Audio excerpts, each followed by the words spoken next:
نحمده ونصلي على رسوله الكريم اما بعد فاعوذ بالله من الشیطان الرجیم بسم اللہ الرحمن الرحیم سامعین محترم، حضور صلی اللہ علیہ وسلم نے فرمایا تھا اذا ترکتم الجہاد فسلط اللہ علیکم الذلہ، کہ جب تم جہاد چھوڑ دو گے تو تم پر ذلت مسلط کر دی جائے گی۔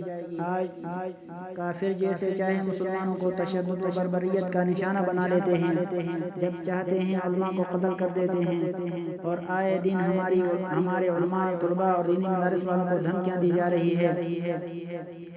ارے ہم تو اس نبی کے وارث ہیں جو حنین میں 4000 تیروں کی بوچھاڑ میں اکیلے جرأت و بہادری کے ساتھ کھڑے رشت پڑھ رہے تھے۔ انا النبی لا کذب، انا عبد المطلب، میں سچا نبی ہوں اور عبد المطلب کا بیٹا ہوں۔ ہم کیوں کافر کی دھمکیوں سے ڈریں؟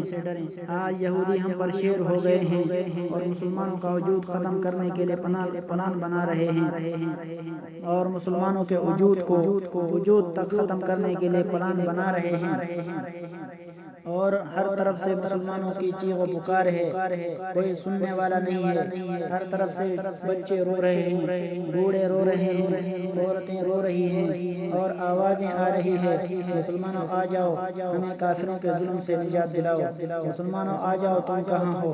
صلاح الدین ایوبی کہاں ہے؟ محمد بن قاسم کہاں ہے؟ یا امت محمد، اے امت محمد، تم کہاں سو گئے ہو؟ ہمیں ظلم سے نجات دلاؤ۔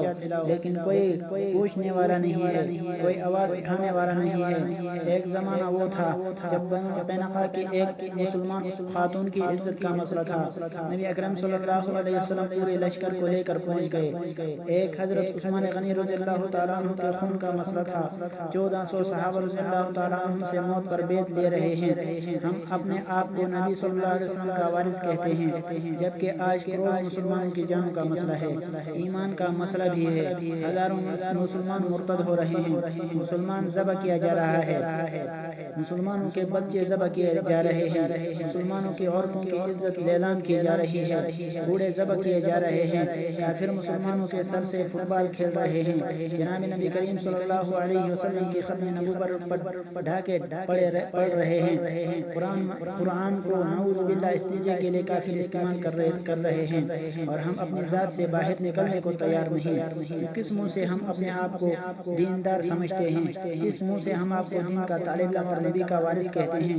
کشمیر کے ایک بوڑھے شخص نے کہا کہ دنیا میں اس کا تصور بھی ہو سکتا ہے کہ باپ کے سامنے اس کی جوان بیٹی کو ننگا کیا جائے۔ کہا میرے ساتھ یہ واقعہ پیش آیا، ہندو نے میری بیٹی کو میرے سامنے برہنہ کیا، اس سے یہ منظر دیکھا نہیں گیا، میں نے آنکھیں بند کر لی، انہوں نے مجھے خنجر مار کر کہا تمہیں یہ منظر دیکھنا پڑے گا، اور کہا میرے سامنے میری بیٹی کے کپڑے اتارے گئے اور میں بے ہوش ہو کر گر پڑا۔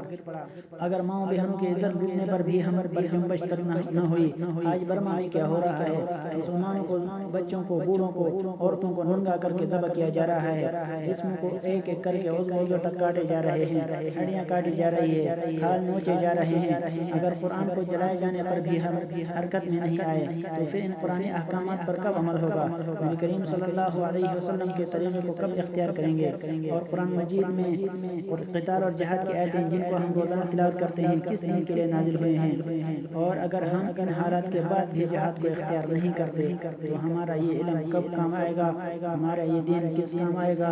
ہمارے جسم کس کام آئیں گے؟ اور ہم مسلمانوں کے لیے مدد نہ کر سکیں، مسلمانوں کو ظلم سے نجات نہ دلا سکیں، تو یہ جہاد والا فریضہ یہ کون کرے گا؟ اگر اس دور میں امت جہاد نہیں کرے گی تو پھر جہاد کون کرے گا؟